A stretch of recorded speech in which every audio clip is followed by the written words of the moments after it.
All right, y'all, how's it going? Today we're going to be doing some analysis on the Kiwi US dollar. So basically, what we're seeing right now is, you know, overall we saw this big impulse correction, right? And this all could be forming a larger correction, but again, we're going to go with the most recent significant two touches, and those being over here. We're getting more of a descending correction, right? We're seeing one, two, basically another touch, but it's all one, scooping area type touch. One, two touch bottom, right? So because as of right now, we have a nice two touch at the bottom, that, leads me to believe one or two things just on, just looking at the weekly right now and seeing how we're moving up. This leads me to believe that although we could break out of this and continue going higher, ultimately complete the 90% rule, because we were in a descending correction and we did get two touches, and again, price can kind of move whenever it wants. The nature of these patterns are to either complete, get a third touch of the top of the bottom being for descending corrections, top being for ascending corrections. So if you're looking at a descending correction, a completion would be three touches at the top. If you're looking at a descending correction, a completion would be three touches at the bottom. That is the nature of these patterns. Or you might also get, price to come back lower, and we get more of a double bottom in this area before moving out higher and breaking above and completing this pattern right here. So that's kind of what the long-term forecast is. Overall, I'm looking for price to break out higher, but I am being aware that at any time price could come back lower, because again, one, price could do whatever it wants at any time. The market can stay irrational longer than you can stay solvent. And two, the nature of these patterns are to complete with a third touch, or something like a double bottom, double top, right? And completion of this descending pattern would be coming back lower for another touch. So right now we're going to go down to the daily and just get a better sense of whether or not there might be any short-term opportunities. I'm not saying daily and short-term opportunities, just a better sense of price moving. And so if we look at the daily, we can see these one, right, this correction here, and we're going to see this, a little bit messy as of right now, but it's still, the overall pattern is a descending pattern within the weekly descending pattern. Just make sure that this is an angle. That doesn't make sense. All right. If we're going again with the most recent two touches, and a way I could do it better is to go from here and then pull it that way, and that kind of shows me that this is more of the angle, right? Neaten this up. It shows me that this is more the angle. We're getting more of this expanding descending correction. And again, if you look at this correction, you're seeing one,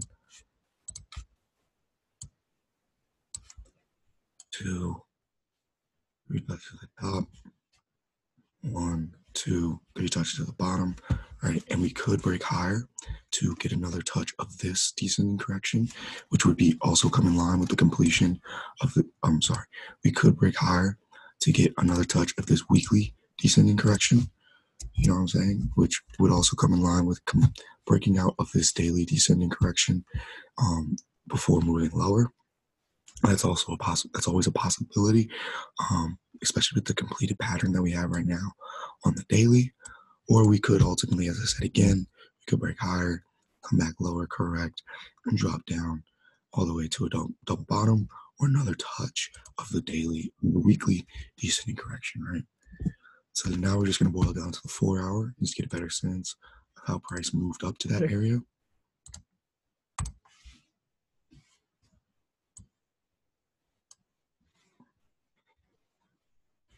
And if we look at the 4 hour, it makes a lot of sense, right? This is kind of what we're seeing right now. And then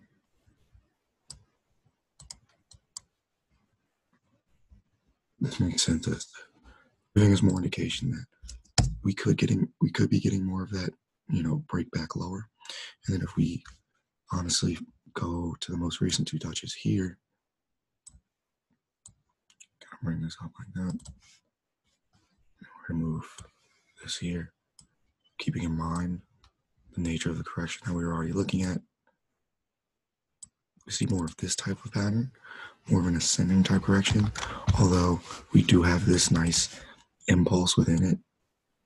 And this nice impulse within it, we see correction, right? Correction, up, correction, right? So now we're going to see how price moves out, right? At this point, I want to see, especially with us being in the larger ascending correction and seeing how price is moving currently, I want to see how price moves out from this area. We're going to go down to the 1 hour just to filter it a little bit more, see a little bit better. All right. And ultimately, if we get down to the 1 hour, we can see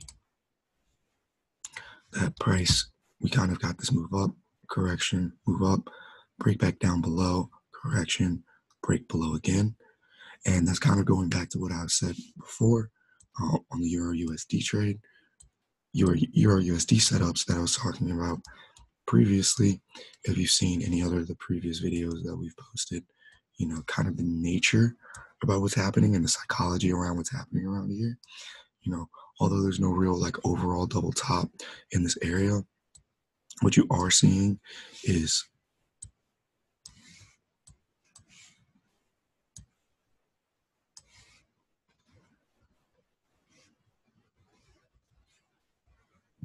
break up, correction, break up, break back down, correction, break back down again, correction, break down now. And now at this point, we're getting more of a larger correction. We're getting more of this wick right here.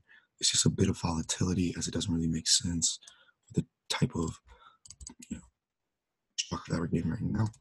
Doesn't really make sense. But, we are seeing some indication that this could kind of, so where we do the forecasting, break lower, you can see a hover, right, at this point, and then a drop out, and then continue in that direction. That's a possibility. We could see a hover in this area at this point, a drop out. We could reject here off of this pattern right here. Neaten this up. We could reject here off of this area or around this area, this double bottom area, or another touch of the trend line, right? And kind of just complete this before we get, and I'll ring this in just so y'all can see this. I'll see more of this, a hover in this area, or ultimately breaking higher and breaking higher again. That's another possibility. We could see price kind of just trickle down, trickle back up, come in line with this area, which would also be more in line with this as well. And again, I say area because it's all about the area, not trend line. Trend lines are just a guide. And we could see ultimately, a completion of this flag correction before breaking lower again. And that at this point, that could do one or two things. We could see either continuation in this area, right? More of a flag type correction, tight flag, break below, or we could get more descending. And this whole flag that we're looking at now could just act as a middle section of this pattern. And what we would see here at this point is more of this, more of a middle section of this pattern, right? We could ultimately break higher again, correct, break higher again out of this pattern, all right, and ultimately move higher. So that's also a possibility. Right. Or as of right now, we could just see this kind of just correct, correct, correct around here, touch, break up, break higher, around this area, and ultimately move higher, right? And that could be, you know, the one thing that lets me know that this could be, a couple things, and it doesn't have to just be one thing, is the fact that if we're looking at this, although we got this good correction and this good impulse in here, we also got, good impulse, right? Correction, impulse, right? The fact that this impulse, and if I measure it with this line, I'll measure with the trend line. If we're looking at this impulse right here, it's pretty much as long, if not shorter, than the correction that we're currently looking at.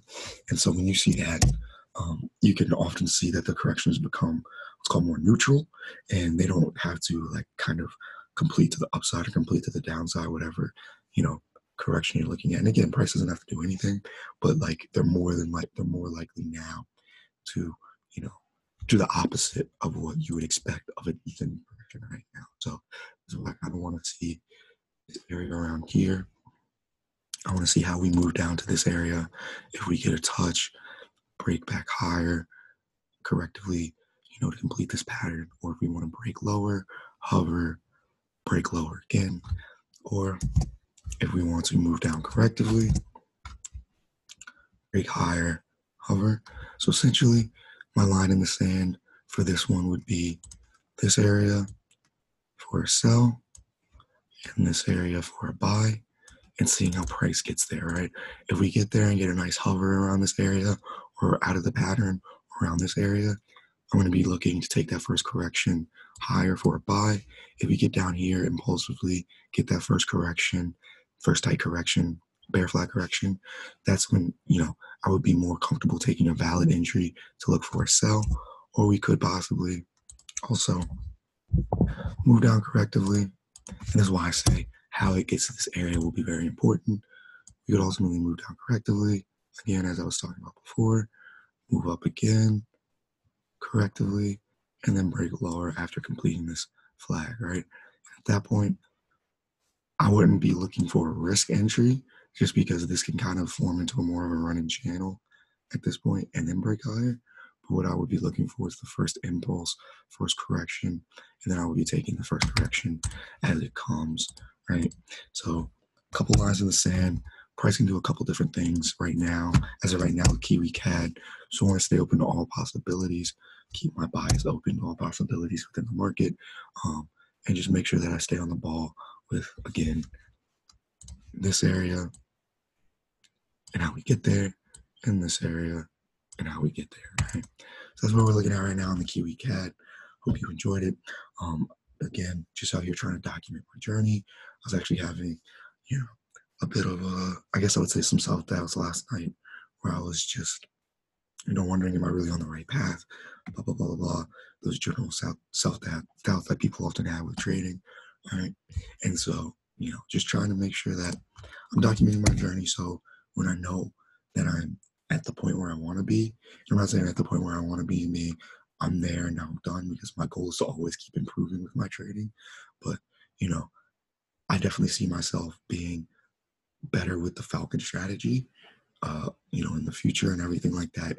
And, I want to be able to look back on my journey, having documented it, and be able to show other people, show my friends, show those who might want to get into Forex and everything like that, that it takes time. It's not going to be something that happens overnight. I've developed a strategy previously in the past. And, even with that, that took me honestly a year and a half to develop. And I'll be honest, like, I did take it a bit slow at the beginning, but I think that there's something to be said for that, and just showing that patience. And ultimately, when I got there, I was very you know, I was very proud of that, right? Ultimately, the strategy wasn't like best for what I want to do trading wise in the future. It wasn't very scalable and everything like that. It was very like hard on my psychology, but I developed it and it took time. And so I have to just realize that, developing a strategy with Falcon is also going to take time. You know what I'm saying? It's not going to happen overnight. And it's especially not going to happen overnight just because I developed a strategy previously in the past. I think I was convincing myself of that just because I've done it in the past, that now when I do it in the future, it's going to be easier. It's always going to be a journey to develop a strategy and everything like that. So, fall in love with the process, fall in love with the journey. Right now, I'm in the process of teaching myself to fall in love with the routines. That's another reason why I do this analysis pretty much every single morning. I don't post every single analysis I do, but I do analysis every morning, every night. So fall in love with the routines, fall in love with the processes. And I know me personally that eventually it'll work out, you know what I'm saying, with this strategy. So that's what we're looking at right now on the Key Week Ahead. Hope you enjoyed it. Hope it provided some value. Yeah.